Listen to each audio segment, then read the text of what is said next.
at least we are doing the kids part a little bit better. But I should admit that taking care of the wife part is not improved at all. At least for me, I can tell personally is that since social media, I have been exposed to many other non-medical angle. If not, I would tell you right in front of you that I would always be in my gastroenterology, advanced gastroenterology. How do I become the transplant surgeon? My career, when I look at my family, I was like, okay, so I'm bringing the funding, so I'm good. That is how my mindset was. Let's say that somebody listening to this and wife is longing for that support and the husband is not giving. What should the wife do? What should the husband do? Why should Husband is not even thinking it is a problem. It's okay. Wives, we speak to them in private. Now we'll speak to the husband. Wives come and lament to me anyhow. So this is the only opportunity. Let's speak to the husbands. Of course, please. What will you tell to a patient? I was a patient actually in that situation. What will you tell a patient like me? No, we call them clients. We Client? don't say patient. Is that right? I see. In therapy, we call them client. So it's not about everybody is a client. Everybody is a potential client. Of course. So any man, what would I tell my son? What would I tell my brother?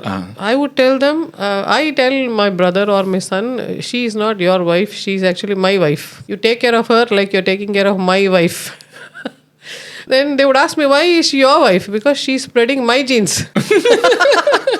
It's my genes also that she's spreading. If it's my brother's wife is not spreading my brother's genes alone. Indirectly, she's spreading some of my genes. So I always take care of my sister-in-law as if she's my very own wife. I give her the best things. I give her the best compliments. I try to help her. Is that right? I try to support her. When she needs care, I support her. Everything. She just has to call and I'm there for her. So if it is like that for my brother's wife, then how would it be for my very own wife? So this is how the competition is, am I being the best version of the husband ever?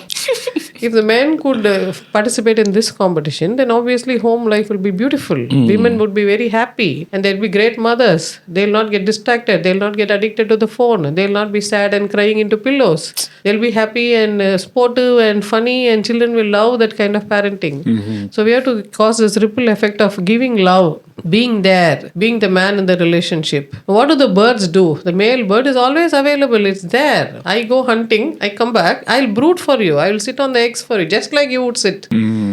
Because I'm male, I'm not going to put all my weight on the babies. I will take care. You go take a break, come back. You do your hunting and come back. We'll do it 50-50. Till now, every culture, every ancient culture always speaks about bird form of love. Love is always epitomized as the bird's love is the best. That's the eulogized. Whether it's Japanese poetry, Tamil poetry, we always say, look at the Anna Paravai, look at the Andril Paravai. Look at how loving it is. Look at the couple, how loving they are. It's always about birds. Because birds are very reciprocative, they're equally responsive, they know the nest is the most important thing in their life. They travel all over the world, migrate across continents only to build the nest. But why did we lose this traction? What happened? Because we are in this rat race. Because now we talk about, when we think about a successful man, we always speak about what house he lives in and which car he drives, what watch he wears, as if it matters. It doesn't matter. Children don't even know the brands. And if a child is speaking brands, we know it's very ill-raised.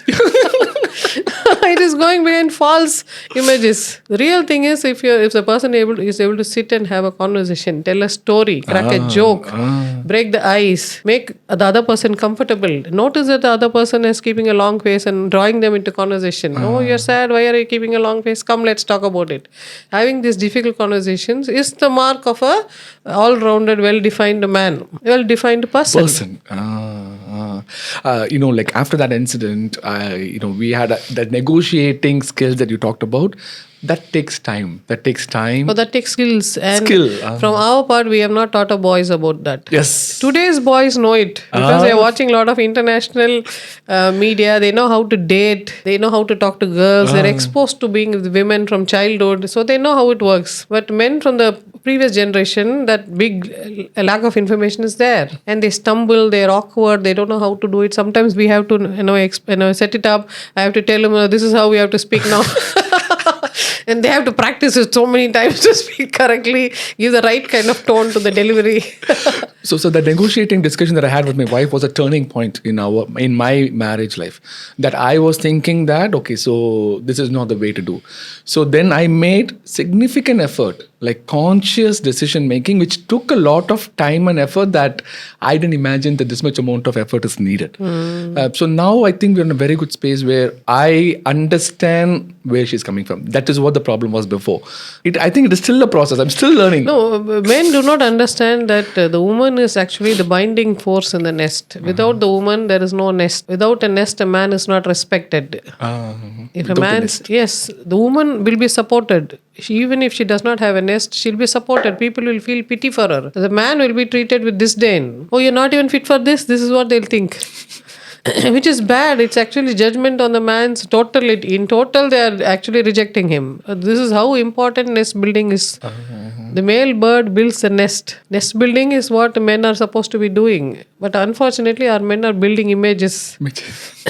Building superlative, hyperbolic images, which are all fake and not required at all. It's not at all related to parenting. Why are they doing it? Because somebody else is doing it.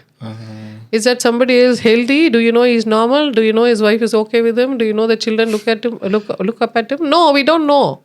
We don't even know the entirety of the situation. We just look at, oh, this looks nice. It looks very glamorous. Let me also become like that. Toxic macho male.